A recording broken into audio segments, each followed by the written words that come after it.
So today is my 19th birthday.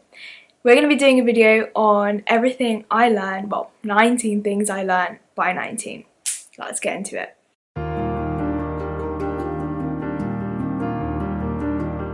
Hello and welcome back to my channel. My name is Aditi. I actually wanted to do this video last year, 18 things I learned by 18, but I wasn't really like I was kind of like on a break from YouTube at that point. I had actually a list from last year of the 18 things I learned by 18. I think there was only 10 though. And actually looking back at that list, I don't think all of them that I wrote down then still apply to me. So it's actually really interesting to see how life's changed like that. So here are the 19 things that do resonate with me. The first one is actually a breakthrough I had the other day, and when I realized and I was able to put it into words, I was like, oh my god. But achievements are not always tangible. And the thing with this is that society makes out to seem that all of the worthy achievements in your life should be tangible, things you can touch basically. So whether that be money, cars, houses, I'm not saying that's a bad thing. I think, you know, if that's what you want, that's what you desire, go for it. But I also think that there's actually way more to life than just those things. And that's the thing, you shouldn't be like really materialistic. And when you start to treat every day as an achievement, you try and find an achievement in every day, that's when you really start enjoying life. Materialistic things, so money, cars, houses, that sort of thing, those are usually long-term goals. And by the time you get there, a lot of people are burnt out and they just aren't happy because they aren't enjoying the process. They aren't enjoying the achievement with the process. Literally just remember that your achievement for today can be achieving your 10,000 steps. Something as small as that, but still something you consider an achievement, is actually going to help you a lot more, and it's going to keep you going towards those longer term goals. Number 2 is not comparing yourself to others. This is something that I'm pretty sure everyone has done before. The way I think of it is like my rational mind. My rational mind is different, but when I'm thinking about it consciously, why would you compare yourself to someone's chapter 10 if you're at chapter 2?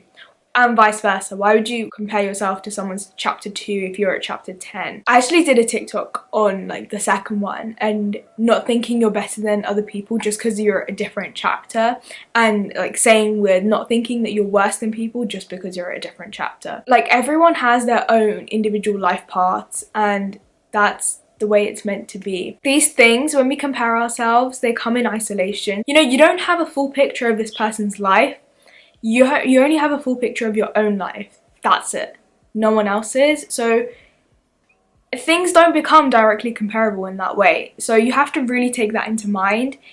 You just can't compare yourselves to other people, because everything that is meant for you will come to you. And for different people, it comes at different times. The other day I was comparing myself to someone who was wildly successful, like younger than me, in a field that I don't even want to go into. Like, if you think about that rationally, that's so dumb. I don't even want to do what they're doing, but I'm still comparing myself to them just because we're of a similar age.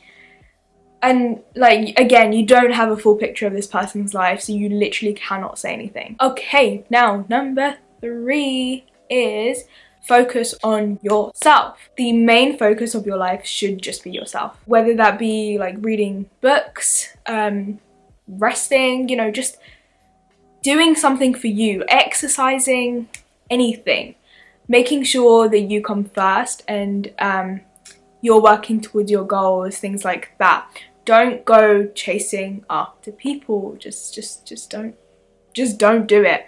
I've been there, done that. It's just not rewarding. You don't get anything out of it. And the thing is, if you focus on yourself now, it's gonna pay off.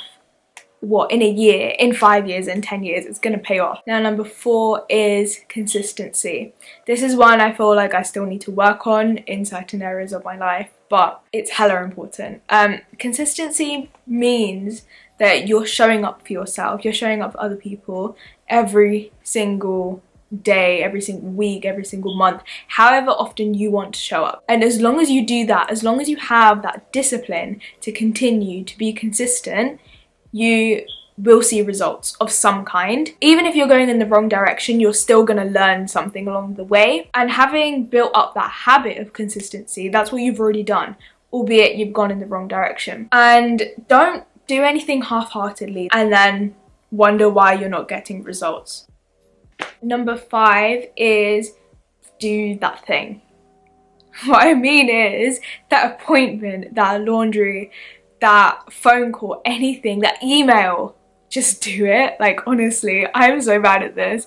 I will put things off for so long. You know, some things are just time sensitive. You just have to get them done. I am so bad at this, trying to get better. Now, number 6 is go one day of the week without your phone. Having a day without your phone is honestly the best. At first, I was like, oh, okay, this is a bit hard. I was like automatically reaching for my phone, and then I realized I couldn't. But if you do it, you will feel so good by the end. And honestly, I do mine on Sundays. So every Sunday is a no phone day for me. And when I do it, I feel so much more refreshed the next day. Also, it actually makes the day feel so much longer. Things that you wouldn't usually do during the week but you still want to do can be reserved for that no phone day. Also, if you miss a no phone day, you have to compensate. So you have to do it the next day. Sometimes I'll be like halfway through the day, oh my god, it was my no phone day today.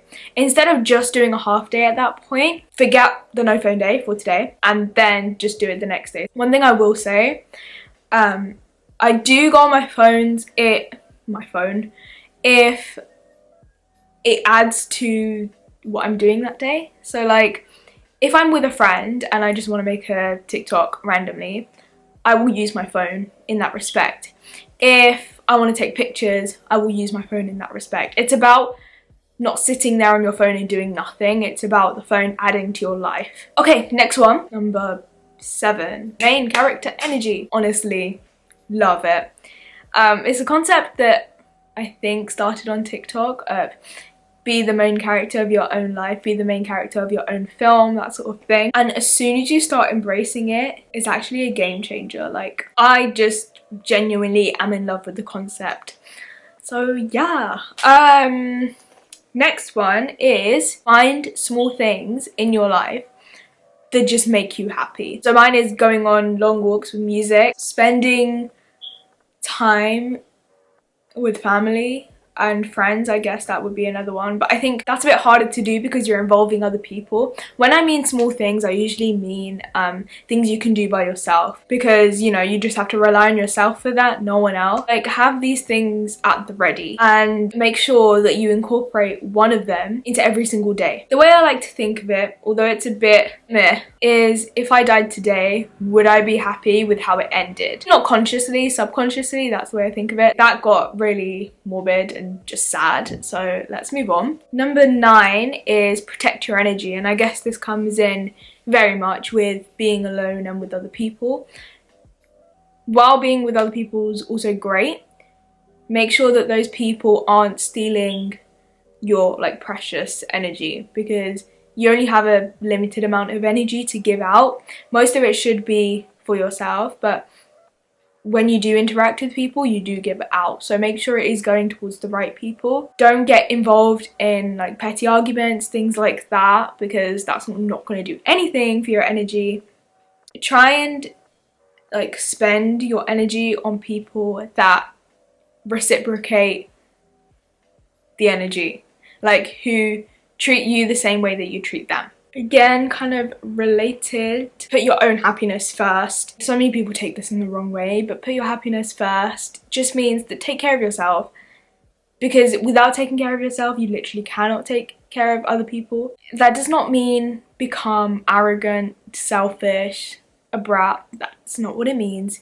It just means don't deprive yourself of your own happiness over the happiness of others. I think that's the best way to put it. It's up to you how you define happiness, and it's up to you how you want to put it first. Next one is don't expect people to treat you in the same way that you treat them. This may seem kind of weird that I'm saying this. What I mean by don't expect people to treat you the way you treat them is straight off the bat, you can't expect that. If they show you that you can expect it, then you have set the expectation of the friendship, relationship, whatever, and that's fine. But if it's someone you've just met, you cannot hold any expectation of them. One thing that I saw, I think it was the other day, was place your friends into different categories. So we have A to E.